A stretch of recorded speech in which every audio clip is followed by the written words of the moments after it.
Olá, bom dia para você, seja bem-vindo. Nós estamos ao vivo e chegamos pontualmente naquele nosso horário de sempre, 8 horas 31 minutos. Vamos juntos começar esse dia bem informados? A partir de agora, você confere as notícias do Brasil e do mundo desta quinta-feira, 13 de julho. Vamos então ao nosso cardápio de notícias do dia. Ciclone extratropical deixa Rio Grande do Sul e Santa Catarina em alerta de grande perigo. Em entrevista exclusiva ao Jornal das 22, prefeito de São Paulo, Ricardo Nunes, fala sobre a situação da Cracolândia.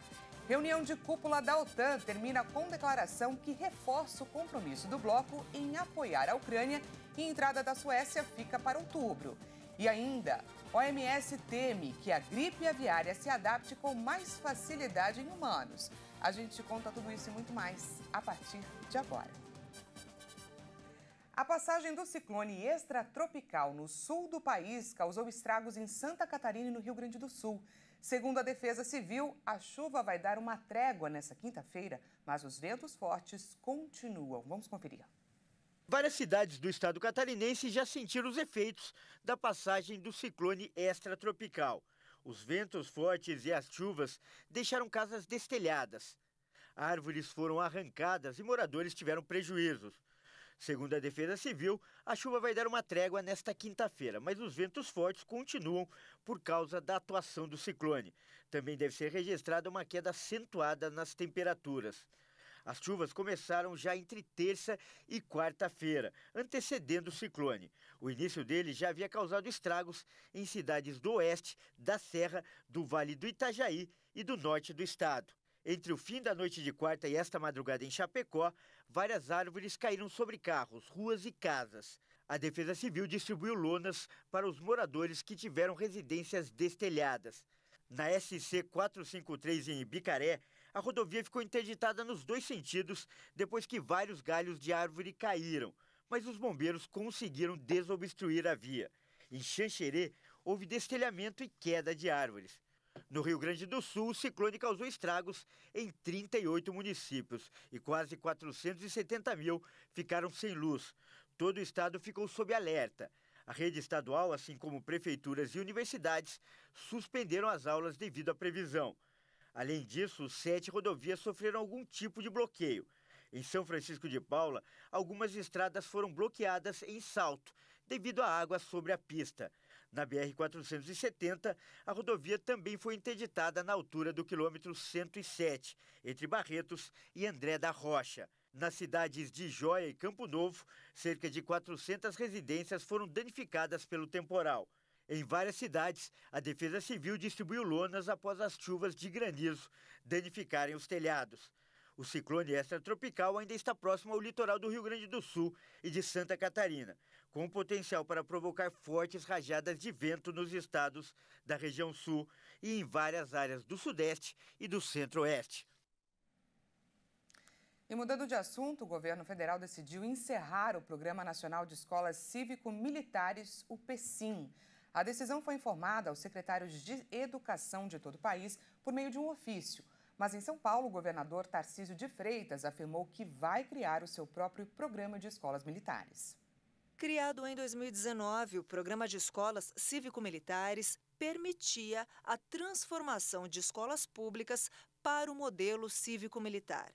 Os educadores civis ficavam responsáveis pela parte pedagógica, enquanto a gestão administrativa passava para os militares.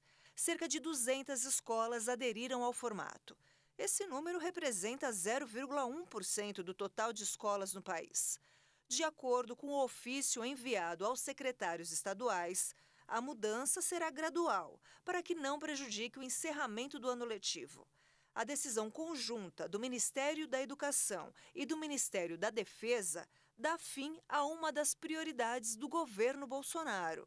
A verba prevista para o PECIM era de 64 milhões de reais. O valor é quase o dobro do montante listado para a implantação do novo ensino médio, que era de 33 milhões de reais. Após o anúncio, o governador de São Paulo, Tarcísio de Freitas, afirmou: vai criar um programa próprio de escolas cívico-militares e ampliar o número de unidades no estado. Em sua conta no Twitter, Tarcísio disse que foi aluno de colégio militar e, portanto, sabe da importância do ensino de qualidade. O governo federal revogou 2 decretos do Marco do Saneamento após um acordo com o Congresso Nacional. Os decretos revogados tinham sido publicados originalmente em abril, mas geraram atritos entre o Executivo e o Legislativo. Os parlamentares questionavam a possibilidade de prestação de serviços sem licitação por empresas públicas em regiões metropolitanas e ainda a regularização de contratos que deveriam ser extintos, flexibilizando critérios para a demonstração de capacidade econômica para as empresas assumirem contratos. A revogação dos decretos foi publicada em Diário Oficial nesta quinta-feira, assim como as novas regras. E o ex-presidente Jair Bolsonaro esteve nesta quarta-feira na Polícia Federal para prestar depoimento sobre um suposto envolvimento em um caso denunciado pelo senador Marcos Duval. Ele negou a tentativa de golpe.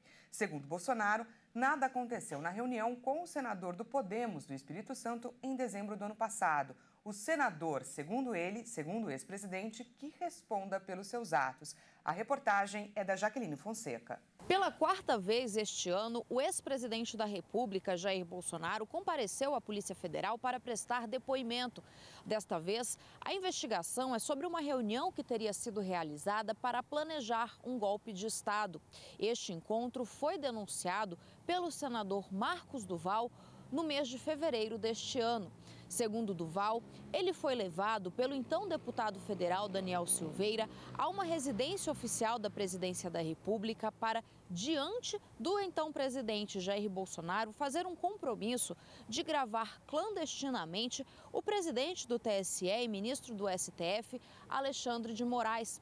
O objetivo seria obter provas de que Moraes cometeu um crime para justificar uma intervenção no TSE. Bolsonaro chegou aqui na sede da Polícia Federal por volta de 1h30 da tarde, justamente para responder questões sobre esta reunião, se ela de fato foi realizada e qual foi o teor da conversa durante este encontro. O depoimento de Bolsonaro durou quase 3 horas. A defesa do ex-presidente disse que Bolsonaro está à disposição das autoridades e vai comparecer para prestar esclarecimentos sempre que for chamado. Por que tomou volume esse aqui? Porque no início de fevereiro desse ano teve uma live do Marcos Duval, onde ele falou que tinha uma bomba que ia ser publicada na Veja poucos dias depois. Tá? Na própria manhã, o Marcos Duval se retratou e falou que não tinha nenhuma bomba. E daí tornou-se público uma mensagem no Zap do Marcos Duval para o senhor Alexandre de Moraes no dia 9 ou 10 de dezembro, logo após aquela reunião comigo. Isso está à disposição da mídia, nós mesmos divulgamos, ou seja, nada aconteceu no dia 8 de dezembro, até porque eu não tinha nenhum vínculo, né, com o senhor Marcos Duval. Ele que responda pelos atos dele, né? Ele foi levado ao Alvorada pelo Daniel Silveira, que me disse que ele tinha interesse em conversar comigo. Um assunto extremamente importante, tá? E tudo que o Daniel Silveira sempre fez, né, no passado, tinha o nome Alexandre de Moraes. O prefeito de São Paulo, Ricardo Nunes, concedeu uma entrevista exclusiva para o Jornal das 22 aqui da Hit TV. Nós separamos um trecho em que ele fala sobre a importância de retomar o debate com relação à internação compulsória para os dependentes químicos aqui da Cracolândia, para que eles tenham uma nova oportunidade. Vamos ouvir o que ele disse. Já que estamos no coração de São Paulo, na Praça da República, vamos falar um pouquinho do centro, Cracolândia. As internações involuntárias já acontecem quando a família acompanha e autoriza com o devido laudo médico. E a compulsória, por que o senhor não conseguiu ainda fazer? Eu acho que falta um debate na sociedade, Alexandre, e a gente tem esse problema nas grandes cidades do mundo. 37% está lá há mais de 10 anos. Dos que estão hoje. Lembrando que lá em 2015, 2016, eram 4 mil usuários. A gente vem fazendo um grande trabalho. Começou em 2017 com o programa Redenção. A gente deu uma intensificada agora. Hoje tem em torno de 1.100 usuários. Avançamos. Mas imagine 1.000 pessoas usuários de crack na porta do teu comércio, na tua cidade, né? Gera uma perturbação muito grande. A gente ampliou bastante os serviços para poder fazer a internação dessas pessoas, para elas poderem se livrar desse vício. Polícia prendendo traficante e reurbanizando os espaços. Bom, mas quando a gente chegou nesse ponto saiu de 4 mil, agora tem 1.000, 1.100, e que eles estão há muitos anos, eles não aceitam o tratamento com facilidade. E também não tem mais nenhum parente próximo, a grande maioria deles, porque a pessoa está há 10 anos usando crack, 7 anos, 8 anos, acaba se distanciando da família, se distanciando de Deus, se distanciando de tudo, se distanciando do próprio amor pela sua vida. Então, nesses casos, o médico fazendo a identificação, ele é o profissional capacitado, de que a pessoa precisa ser internada para ela não ficar ali sucumbida a morrer de uso de crack, ele precisaria fazer o laudo e o juiz autorizar. Mas a sociedade ainda não está vendo isso como uma forma de apoiamento. Eu acho que a hora que quando a gente está aqui conversando isso, a sociedade vai entender que é necessário salvar essas pessoas, não deixar elas ficarem lá até morrer no uso de crack. E veja a seguir, reunião de cúpula da OTAN termina com declaração que reforça o compromisso do bloco em apoiar a Ucrânia e a entrada da Suécia fica para outubro. E ainda, a OMS teme que a gripe aviária se adapte com mais facilidade em humanos. Nós voltamos já, não perca!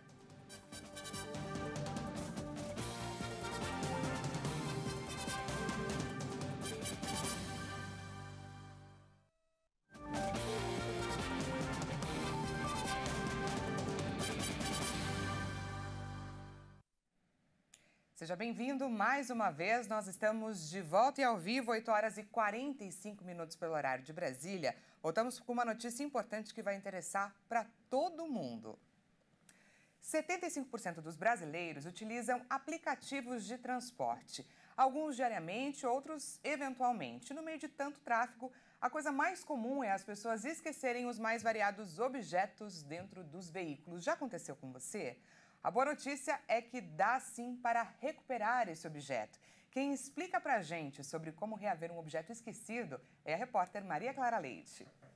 Em 2022, o topo do ranking foi ocupado por mochilas. Depois aparecem roupas, carteiras e bolsas, celulares e máquinas fotográficas. Só que tanto a Uber quanto a 99 têm recursos que permitem recuperar esses itens deixados nos veículos de aplicativo. No app da 99, toque em menu, selecione a corrida em que esqueceu o objeto, clique em ajuda, depois em esqueci um item no carro. E aí digite as informações solicitadas e toque em enviar. E aí vai aparecer o botão que permitirá ligar ou encaminhar uma mensagem para o motorista. Já no aplicativo da Uber, é preciso clicar em atividades, selecionar a viagem que deixou o item, depois tocar em encontrar objeto perdido e escolher a opção contactar o motorista sobre um artigo perdido. Aí é só digitar os dados conforme as instruções do app, para que a Uber faça a conexão entre passageiro e motorista. E se houver a confirmação de que o item foi mesmo esquecido, é possível combinar horário e local para a devolução. Mas nesse caso é cobrada uma taxa que varia entre R$15 e R$20 para compensar o tempo e o combustível do motorista. As cidades onde os passageiros da Uber mais esqueceram objetos no ano passado foram São Luís do Maranhão, Itajaí, em Santa Catarina e Brasília. E agora vamos de destaque internacional. A reunião de cúpula da Organização do Tratado do Atlântico Norte terminou em Vilnius, capital da Lituânia, com uma declaração que reforça o compromisso do bloco em apoiar a Ucrânia e faz também um aceno para a futura anexação da Suécia em outubro na aliança. A OTAN decidiu criar um novo conselho com cadeira reservada para a Ucrânia e a primeira reunião já ocorreu logo após o término do evento. Essa é uma das medidas anunciadas durante a cúpula para pavimentar a futura adesão do país. O secretário-geral, Jens Stoltenberg, agradeceu a alguns países membros, como a França e a Alemanha, pela doação de mais armas e equipamentos às tropas ucranianas. No encontro, ficou estabelecido que o futuro da Ucrânia é dentro da aliança, mas apenas quando houver condições. e não determinou essa data. Ao contrário do mandatário ucraniano, o presidente dos Estados Unidos, Joe Biden, se consagra como o grande vitorioso na cúpula da OTAN. Ele garante apoio constante à Ucrânia por meio do G7, sem atender imediatamente às exigências de Volodymyr Zelensky, e ainda encaminha a adesão da Suécia à aliança militar. Já a Rússia teve seu fracasso estratégico e militar escancarado, mas certamente verá a institucionalização do apoio à Ucrânia como confirmação de suas suspeitas sobre o Ocidente. Outro momento histórico da cúpula foi a súbita queda do seu veto pela Turquia a respeito da Suécia, que se tornaria o 32º membro da aliança. A aprovação aconteceu após meses de diplomacia dos bastidores negociada pelo governo Biden no exterior e no Congresso dos Estados Unidos. Já em viagem a outro membro, a Finlândia, o presidente Biden destacou a expansão da aliança, uma parte significativa de seu legado, que acabou sendo apressada pela invasão da Ucrânia. Os dois vizinhos nórdicos deixaram para trás décadas à sombra da Rússia para se candidatarem à adesão à OTAN depois de se sentirem ameaçados pelo esforço do presidente russo, Vladimir Putin, reescrever um mapa da Europa pós-Guerra Fria. E o mais importante líder da OTAN, Biden, foi à cúpula determinado a equilibrar o apoio ocidental à luta existencial da Ucrânia, por um lado, e o afastamento do início de uma guerra com a Rússia, uma superpotência nuclear, por outro lado. E a Rússia afirmou que o envio de caças F-16 à Ucrânia será considerado uma ameaça nuclear. O anúncio foi feito pelo ministro das Relações Exteriores da Rússia, Sergei Lavrov. Isso porque esse tipo de aeronave é capaz de transportar bombas atômicas. Em maio, após meses de resistência, os Estados Unidos autorizaram que países europeus enviassem o F-16 à Ucrânia. Como a aeronave é de fabricação norte-americana, ela só pode ser repassada com a autorização do país. Além do aval, Washington também autorizou que pilotos ucranianos sejam treinados nos Estados Unidos e nos países da Europa que usam esse tipo de aeronave para operá-la. A Ucrânia anunciou a criação de uma coalizão de 11 países para treinar os seus pilotos nos caças F-16. E a Organização Mundial da Saúde mostrou preocupação com o aumento de casos de gripe aviária em mamíferos. Apesar de o vírus se espalhar normalmente em aves, o receio é de que ele se adapte e passe a infectar pessoas com mais facilidade. De acordo com o comunicado da OMS, o vírus H5N1 normalmente se espalha entre as aves, mas o número é crescente entre mamíferos, que biologicamente são mais próximos dos humanos. O aumento de casos traz o medo de que o vírus se adapte para infectar pessoas com mais facilidade. Desde o final de 2021, a Europa vem sendo atingida por seu pior surto de gripe aviária, enquanto as Américas do Norte e do Sul também sofreram registros graves. Isso levou ao abate de dezenas de milhões de aves em todo o mundo, muitas com a cepa H5N1 do vírus, que surgiu pela primeira vez em 1996. Infecções foram relatadas em 26 espécies, incluindo martas de criadouros na Espanha e leões marinhos no Chile. O H5N1 também foi recentemente detectado em gatos na Polônia. Pessoas contaminadas podem apresentar infecções graves com alta taxa de mortalidade, em torno de 52%.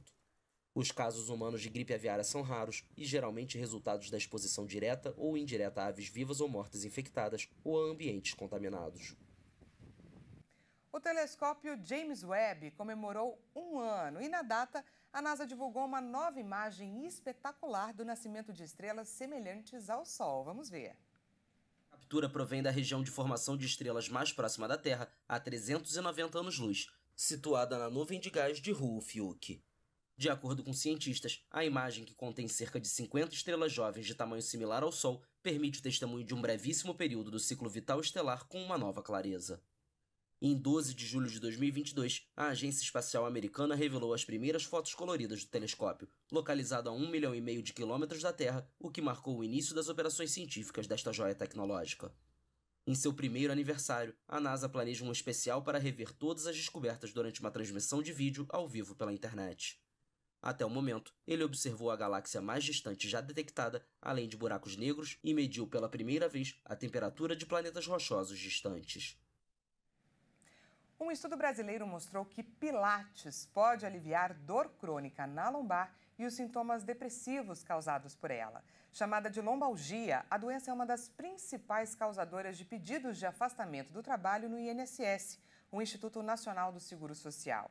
A reportagem especial é da Maria Clara Leite. A dor na lombar foi um dos motivos que levaram Marcelo a praticar pilates. Essa dor, ela acaba se tornando insuportável, porque cada movimento que você faz, ela vai te lembrando que está lá. Porque você senta várias vezes, você levanta várias vezes, você anda, sobe escada e aí ela te acusa. Ex-jogador de futebol, o empresário conta que mantém em dia a prática de esportes e rotina de exercícios. Ainda assim, está sujeito a ter outras crises de lombalgia, como é chamada a dor na região lombar. Você tem posturas erradas dirigindo, você tem posturas erradas trabalhando, você tem posturas erradas no sofá e N outras posturas que você tem. Então aqui é uma maneira de você corrigi-las também. A correção está diretamente ligada ao bom resultado, mas as aulas precisam ser personalizadas.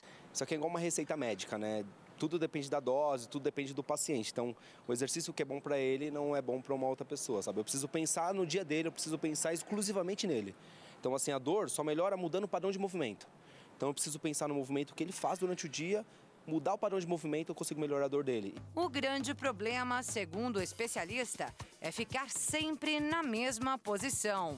As pessoas passam o dia inteiro sentado ou o dia inteiro nessa mesma posição que eu estou aqui, numa perna só.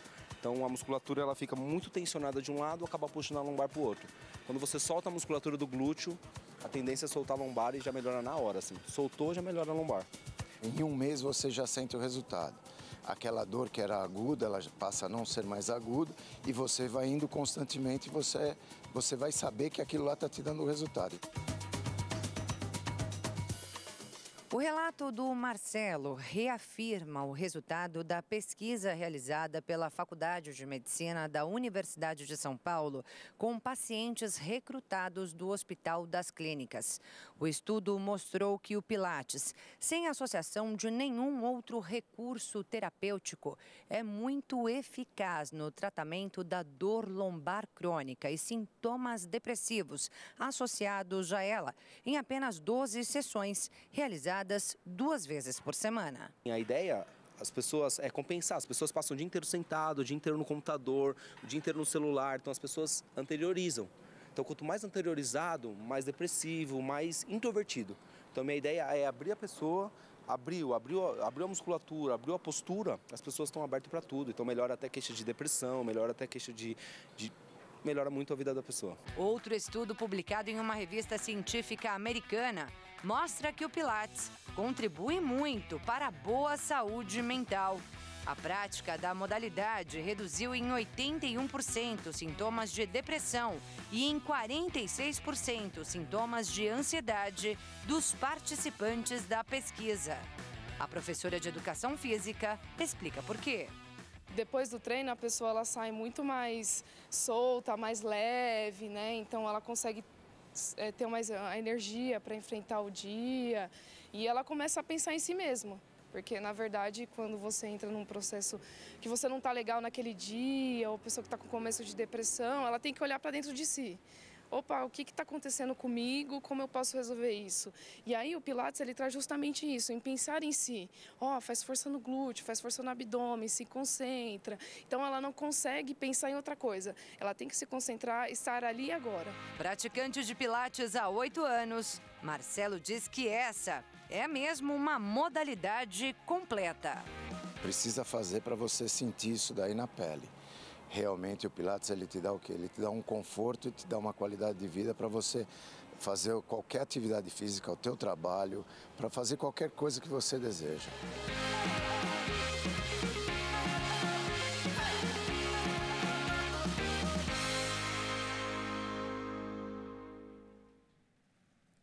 Essa edição fica por aqui. Muito obrigada pela sua companhia. Às 10 horas eu volto com mais informações para você. Até já!